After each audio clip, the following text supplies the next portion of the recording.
The book of Exodus. It's the second book of the Bible, and it picks up the storyline from the previous book, Genesis, which ended with Abraham's grandson, Jacob, leading his large family of 70 people down to Egypt. Now, Jacob's 11th son, Joseph, had been elevated to second in command over Egypt, and he had saved his whole family in a famine. And so Pharaoh, the king of Egypt, offered the family to come live there as a safe haven. And so eventually Jacob dies there in Egypt, and Joseph and all his brothers do too. About 400 years pass, and the story of the Exodus begins. Now, that name refers to the event that takes place in the first half of the book, Israel's exodus from Egypt. But the book has a second half that takes place at the foot of Mount Sinai. In this video, we'll just focus on the first half, where centuries have passed, and the Israelites were fruitful and multiplied, and they filled the land. Now, this line is a deliberate echo back to the blessing that God gave all humanity back in the Garden of Eden. And it reminds us of the big biblical story so far. Humanity forfeited God's blessing through sin and rebellion, and so God chose Abraham's family as the vehicle through which he would restore his blessing to all the world. But the new Pharaoh does not view Israel as a blessing. He actually thinks this growing Israelite immigrant group is a threat to his power. And so just as in Genesis, humanity rebels against God's blessing, so here Pharaoh attempts to destroy the source of God's blessing, the Israelites. He brutally enslaves them in forced labor, and then he orders that all the Israelite boys be drowned in the Nile River. Now, Pharaoh, he is the worst character in the Bible so far. His kingdom epitomizes humanity's rebellion against God. Pharaoh has so redefined good and evil according to his own interests that even the murder of innocent children has become good to him. And so Egypt has become worse than Babylon from the book of Genesis. And so now Israel cries out for help against this new Babylon, and God responds. God first turns Pharaoh's evil upside down as an Israelite mother throws her boy into the Nile River, but in a basket. And so he floats safely right down into Pharaoh's own family. He's named Moses, and he grows up to eventually become the man that God will use to defeat Pharaoh's evil. In the famous story of the burning bush, God appears to Moses and commissions him to go to Pharaoh and order him to release the Israelites. And God says that he knows Pharaoh will resist, and so he will bring his judgment on Egypt in the form of plagues. Then God also says that he will harden Pharaoh's heart. And so we're introduced into the next main part of the story, the confrontation between God and Pharaoh. Now, what does this mean that God says he'll harden Pharaoh's heart? It's super important to read this section of the story really closely and in sequence. In Moses and Pharaoh's first encounter, we're told simply that Pharaoh's heart grew hard. There's no implication that God did anything.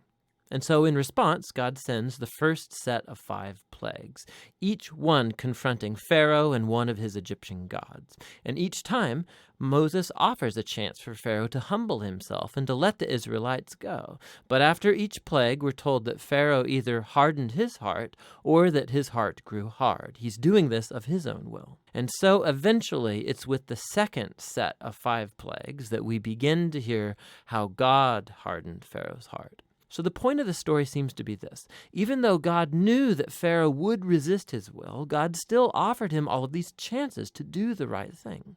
But eventually, Pharaoh's evil reaches a point of no return. I mean, even his own advisors think that he has lost his mind. And it's at that point that God takes over and bends Pharaoh's evil towards his own redemptive purposes. God lures Pharaoh into his own destruction as he saves his people, which is what happens next. With the final plague, it's the night of Passover, and God turns the tables on Pharaoh.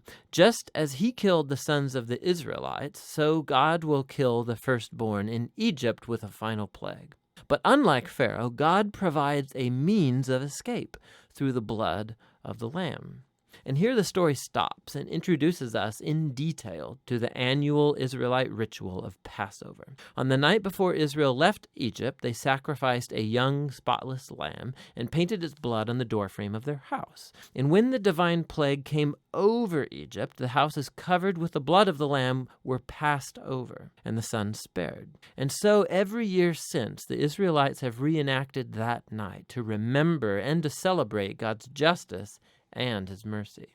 But Pharaoh, because of his pride and rebellion, he loses his own son, and he's compelled to finally let the Israelites go free. And so the Israelite slaves make their exodus from Egypt. But no sooner do they leave that Pharaoh changes his mind, and he gathers his army and chases after the Israelites for a final showdown. As the Israelites pass through the waters of the sea safely, Pharaoh charges towards his own destruction. The Exodus story concludes with the first song of praise in the Bible. It's called the Song of the Sea. And the final line declares that the Lord reigns as king. And then the song retells in poetry what the story of God's kingdom is all about. It's about how God is on a mission to confront evil in his world and to redeem those who are enslaved to evil. God is going to bring his people into the promised land where his divine presence will live among them. This story is what it looks like when God becomes king over his people. So after the Israelites sing their song, the story takes a sharp turn. The Israelites, they're trekking through the wilderness on their way to Mount Sinai, and they're hungry, they're thirsty, and they start criticizing Moses and God for even rescuing them. They say they long for the good old days in Egypt. I mean, it's crazy. So God graciously provides food and water for Israel in the wilderness, but these stories, they cast a dark shadow.